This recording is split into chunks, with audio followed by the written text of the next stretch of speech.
So I'm tapping in back in from the last conversation that we was having when I was telling you guys about the experience that I was having when I was um, with my older son's mother. Different thing that was going on in the household and how I was able to pick up on it. Uh, and jump back, we're gonna fast forward. So after that thing happened, it was about a good 2 months before the next event of my life started to transpire. And this was like the big boom. Um, some will call it like you hear people say like the road to Damascus experience or uh, supernatural experience. This is like one of the impacting of me coming into existence to believing that God exists. You see, everything in my previous recordings was there was to me there was no God. There was no such thing, as God. There was no such thing as anybody higher power, anything like that. In my frame of existence in my mind, um, it was bizarre. Even though I was able to experience that, I mean, didn't quite understand what it meant or what it was about. It was just something that was happening. It was something I was kind of used to because I'm like I said before. I don't know if I mentioned it in previous uh, episodes, but even as a child, there were things that I could see that most people couldn't see, and things that I saw or envisioned that other people didn't know existed or what was there. And it was kind of hard for me to explain a lot of the things that were going on.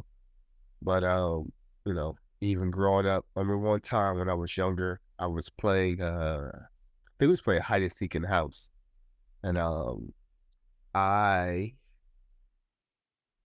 was hiding in the closet, right? Uh and as I was hiding in the closet, I've always hidden in the closet. That's nothing that really happened to me. But I remember like this eerie, it was like the best way to describe it is like the eerie feeling, like as you knew something was shifting. Like in the movies, you hear about it when things shift and like uh, stuff starts to feel a little wonky, or you hear somebody say, "Oh, that feels a little wonky," and stuff starts to shift. So this is exactly what was happening to me. I was about maybe 4 or 5 years old, around there somewhere.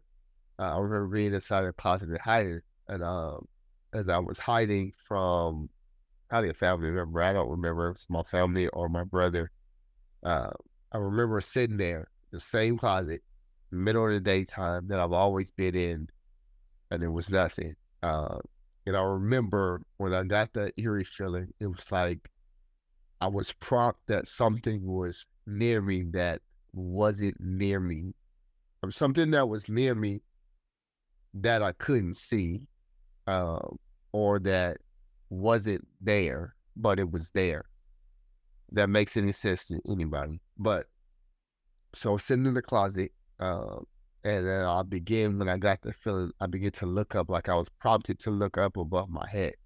And I remember seeing it was this spider. It was like this black and yellow spider. It was about as big as my body. Um, I remember the spider as if it was coming down from the top shelf down to where I was. I remember seeing how big it was compared to a biter. There were small spiders and daddy long legs, like I've seen that, and regular spiders. This spider wasn't the size of an actual spider.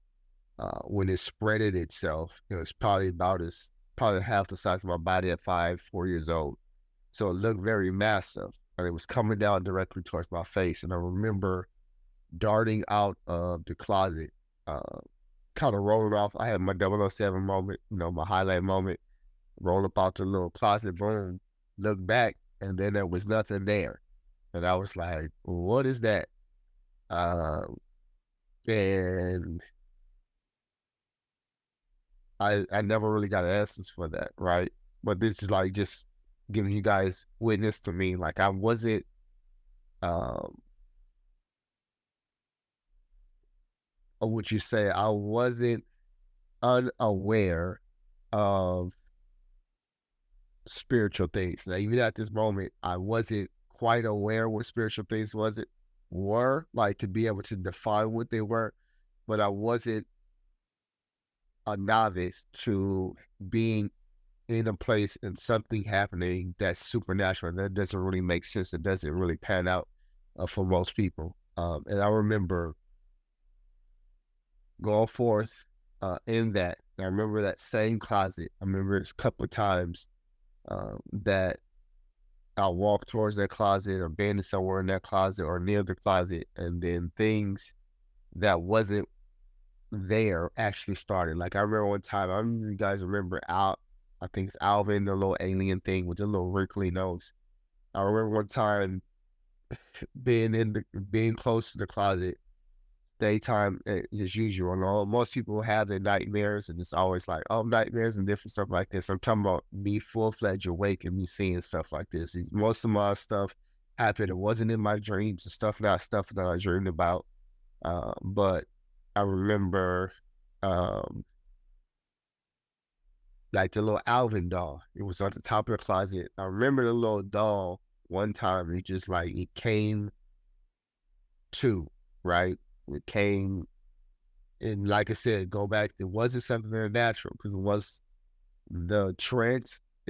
Well, now I know it's a trance. Once the trance ended, once I was outside of the unseen realm, then when I hopped back into the seen realm, then the object was still in its original place, right? It wasn't never really shifted anymore. But I remember the object trying to have a conversation. I remember saying to myself, like, you're a doll, you can't talk. Like, that doesn't make any sense.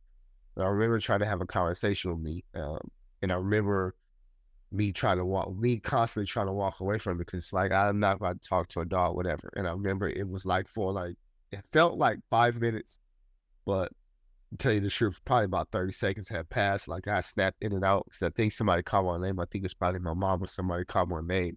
So it snapped me back into reality, right? It snapped me back into the seen realm, the realm that we function in now. And I remember looking, like, the doll never left the closet.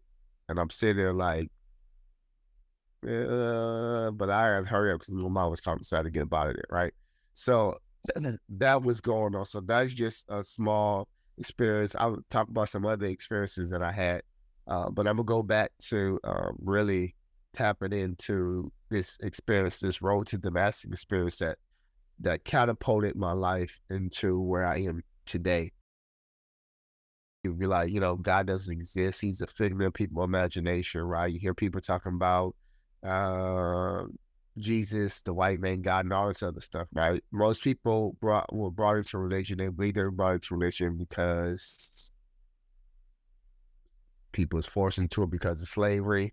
You hear those conversations, you hear that doctrine, you hear stuff like that. People forced into it because the family members served God, so they believe. I was the exact opposite of all of that. There was no forcing it to me. I didn't attend church like that. Didn't know God existed, none of that stuff like that. So it couldn't be something that I conjured up in my own mind process of my thinking, because my thought process was I was already dead. Once again, I had died already. I was reliving my life like a movie scene, and I was just replaying a movie that had already ended. Somebody pressed rewind, and now I was catching a vision of something that previously existed that I'm seeing through the lenses of my eyes in this period of time. So I hope that makes sense. So it's like as if I was the director of a movie, right? And I already had directed the movie. And now I'm going back to watch the film after I've already directed the movie and edited it. I'm going back to watch the film. That's what my life, where I thought I was. That's where I thought I was just going back to watch the film or something that already had been edited. Like it already had been mapped out. Have questions or a comment or topic idea that you want us to cover? Make sure you subscribe to the channel and let us know in the comments. Thank you for watching.